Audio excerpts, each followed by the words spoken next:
Welcome to the Archive Network.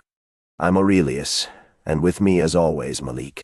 We curate the Civilization Archive. Today, we open a new file. Viking Civilization. Malik, you've had this one on your desk for a while. Imagine a place where the land is carved by glaciers and shaped by time. Endless forests stretch toward icy seas, creating a breathtaking yet unforgiving landscape. Each winter feels like an eternity, testing the mettle of those who call it home. This is Scandinavia, the birthplace of the Vikings. But before they became the raiders we often think of, they were something else entirely. They were farmers, hunters, and skilled craftsmen, carving out a life amidst the harsh elements. Aurelius, you really paint a picture of rugged resilience. But let's not overlook the human cost of that struggle. Those early inhabitants endured brutal winters and fleeting summers. They weren't just getting by. They were building a deep connection with their land. Every challenge they faced was a testament to their spirit. It's a delicate balance between man and nature, where survival isn't just about conquest, it's about understanding and respecting the world around us. You're not wrong about the human connection. But let's consider the craftsmanship for a moment. They learned to build sturdy longhouses from timber and turf. Sure, the interiors were smoky and dim, but they served their purpose well. These structures weren't just homes. They shielded families from the harshest elements. They were a testament to human ingenuity, a clever response to nature's fiercest challenges.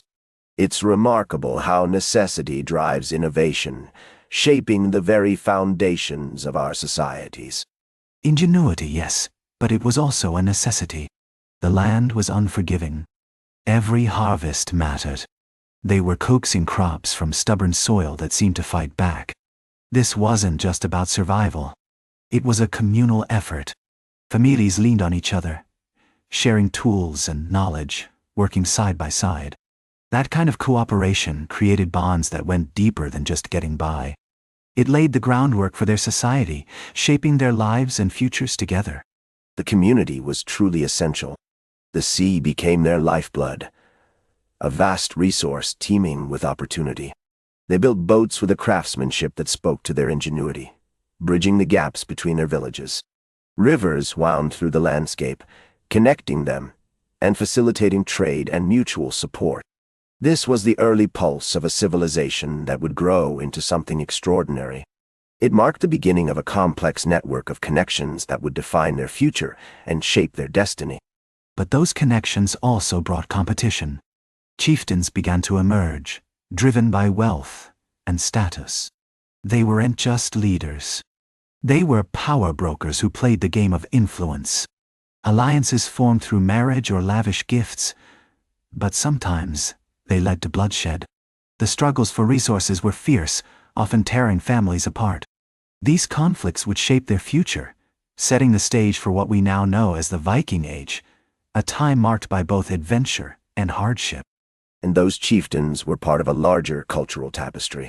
The early Vikings worshipped gods like Odin and Thor.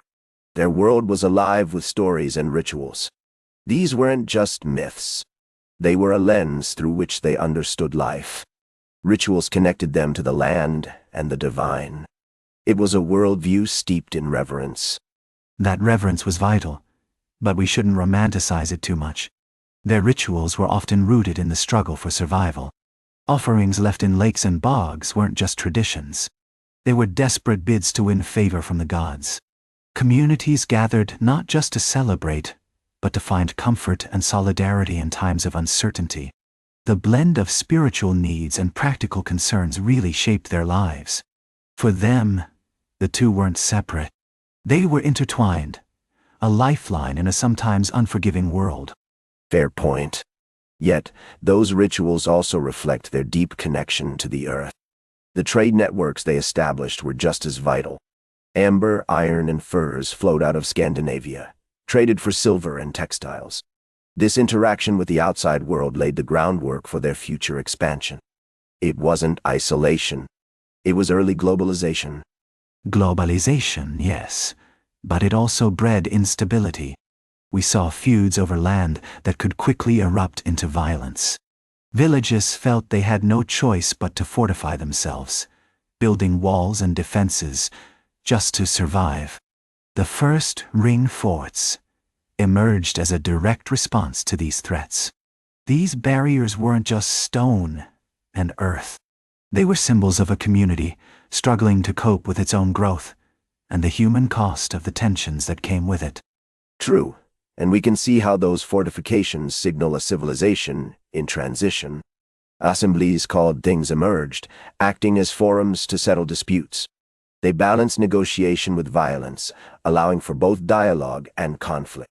These gatherings didn't just resolve issues. They laid the groundwork for law and order. As we look back, we can appreciate how this shift in governance shaped their societal structure, influencing everything that followed for centuries to come. Yet, it's crucial to remember that this structure was still fragile. By the 8th century, a shared Norse identity was beginning to take shape. People were starting to recognize their common roots, but as they looked beyond their shores, the world outside was shifting in profound ways. The fall of the Western Roman Empire left Europe open and vulnerable. The Vikings, with their ships and fierce determination, were ready to seize the opportunities that this chaos created for them. Exactly.